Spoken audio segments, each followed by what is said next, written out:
Recording number 128 Bhagavatam చదువుకుంటున్నాము. ఇట్లు మనువు తన పట్టణము చేరగా పురజనులు పూజించి కానుకలర్పించి అనేక విధముల స్తోత్రములు చేయుచు స్వాగత వాక్యములు పలికిరి. పట్టణమంతయు మంగళ వాద్యములతో ప్రతిధ్వనించెను. ఇట్లు తన నగరమున ప్రవేశించి స్వయంభువ మనువు ప్రజలలో భగవద్భక్తి వృద్ధి చేయుచు పరిపాలించెను. భక్తి వలన ఆది భౌతికము, ఆధ్యాత్మికము, ఆది దైవికము అనబడు తాపత్రయము శమించునని శాసించెను. అతడు భార్యతో, పుత్రులతో, మిత్రులతో, చుట్టములతో, స్నేహితులతో మానవ జాతిని వృద్ధి చేసి పరిపాలించెను. ప్రతిదినము అపారమైన భక్తితో విష్ణుని గూర్చి వ్యాసంగములు చేయుచుండెను. అతడు సంగీత విద్యా విశారదుడు. తన సంగీతమును విష్ణునికి అంకితము చేసి వీణ మీటుచు ప్రబంధ గీతములు గానము చేయుచు ఆనందించుచుండెను. తనకధీనములైన మహావైభవములు అనేకములున్నను వాని యందు అనురక్తి పొందలేదు. ఏ వేళ చూచినను విష్ణు సేవాపరాయణుడై మహావైభవముతో వెలుగొందెను. అతడు నిత్యము హరి పాదద్వయమును పూజించి తత్పాదార్పితమైన తులసీ దళముల సుగంధము ఆఘ్రాణించుచుండును. విష్ణుని చరితములనే మనస్సున చింతనము చేయుచుండును. నోరార స్తోత్రము చేయును. ఆ వృత్తాంతములను గూర్చి పలు విధముల చర్చించుచు భాగవతులు చర్చించుచుండగా వినును. విష్ణు సేవకు పనికిరాని సంసార బంధములకు గురి అయిన ధర్మార్థ కామములను అనాదరించి ఎల్లప్పుడూ మోక్షమునకు దారిచూపు ధర్మార్థ కామముల సమన్వయము కలిగిన సత్కర్మలనే ఆచరించును. ధర్మము, అర్థము, కామము త్రివర్గములు అనబడును. సంసార జీవులు కూడా వానిని ఆచరించుచుందురు. కానీ వారి దృష్టిలో త్రివర్గములు ఆచరించుట తమ కోసముగా కనిపించును. ఉదాహరణకు జీవనోపాధికై వృత్తి ధర్మము నిర్వర్తించుట, దాని వలన అర్థమును ఆర్జించుట, అర్థముల వలన వివిధ వస్తులాభములను, సంబంధ బాంధవ్యములను పెంపొందించుకొనుట కొందరు చేయుదురు. మోక్షము కోరిన వారు మరి ఒక దృష్టితో త్రివర్గములను అనుసంధింతురు. మోక్షము కొరకు స్వధర్మమును ఆచరించుట, దాని కొరకు అర్థమార్జించుట, సత్కర్మాచరణము కొరకు దేహమును అన్నపానీయాదులతో పోషించుట వారి మార్గము. స్వయంభువ మనువు ఈ మార్గమునే అవలంబించెను.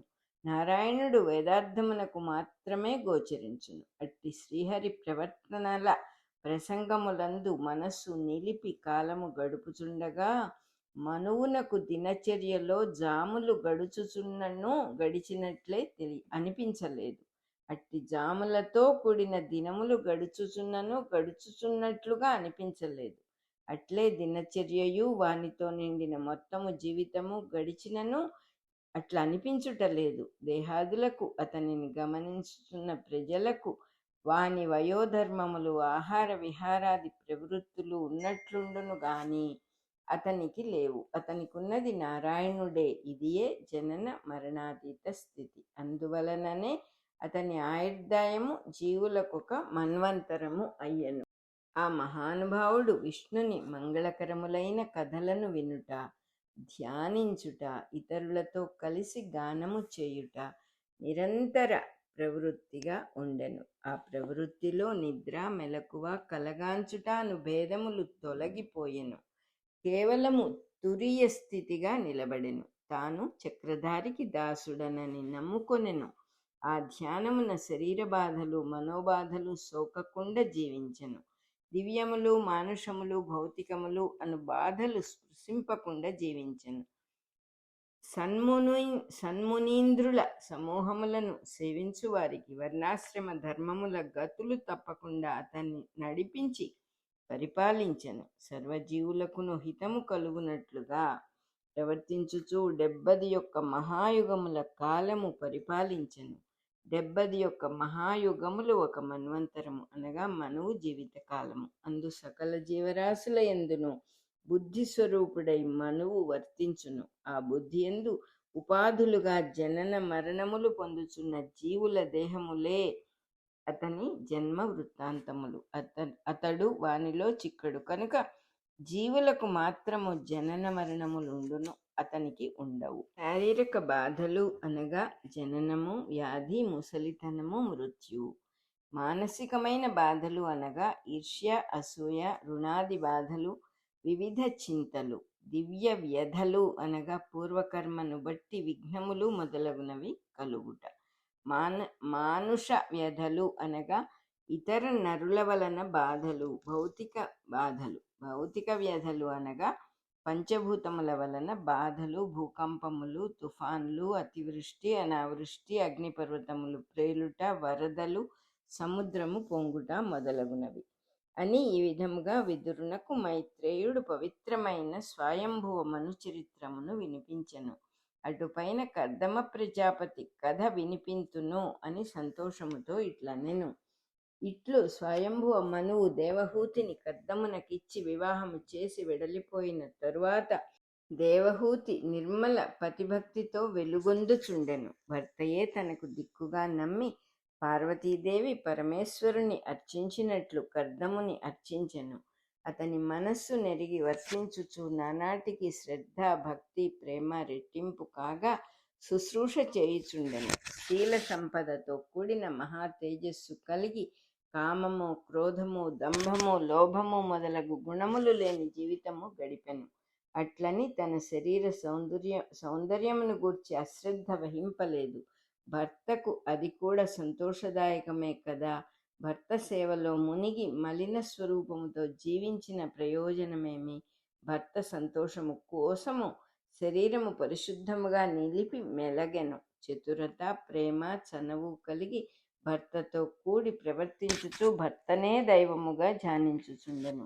అతనితో మృదువుగను మధురముగను మాట్లాడు పద్ధతి యందు ఏమరపాటు లేక వర్తించెను. దైవయోగమునైనను తప్పింపగల సమర్థుడైన కర్దముడు తన సేవలో శ్రమపడుచు చిక్కిన దేహము గల దేవహూతిని చూచి జాలిపడెను.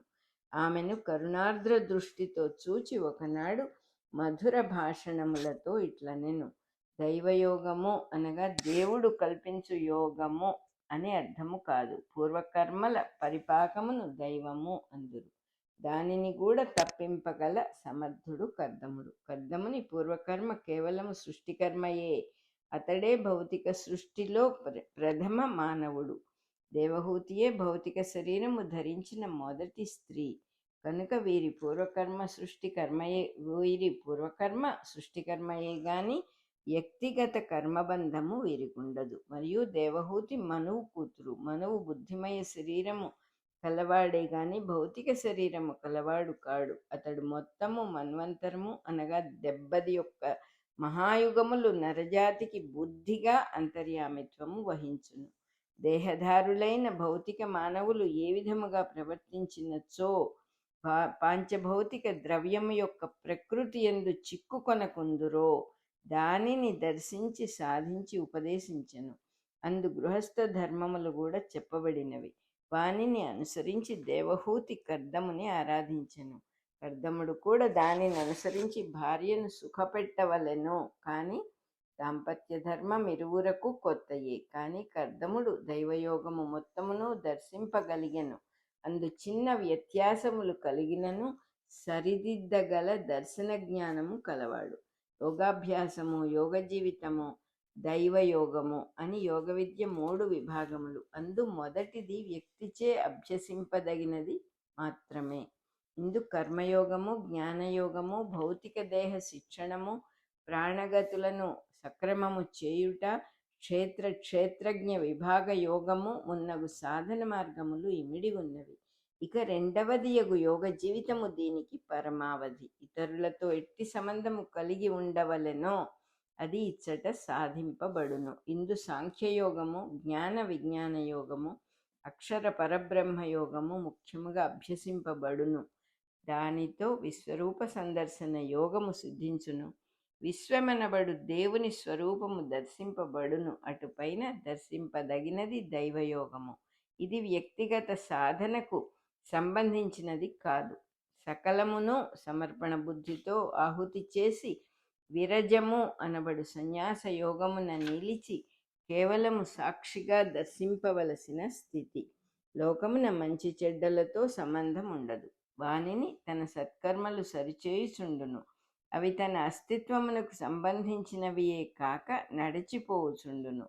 ఉదాహరణమునకు ముఖ్యమైన విషయములు మాటాడుకొనుచు దురద పెట్టినప్పుడు గోకి కొందుము. అప్పుడు స్పర్శేంద్రియమునకు, చేతికి, మనస్సునకు సంబంధించిన కర్మలు అప్రయత్నముగా జరుగుచుండును. మనకు ఆ కర్మలతో ప్రసక్తి లేకయే అస్తిత్వము నడుచును. పనులు జరుగుచుండును గాని మనము చేయుచుండము.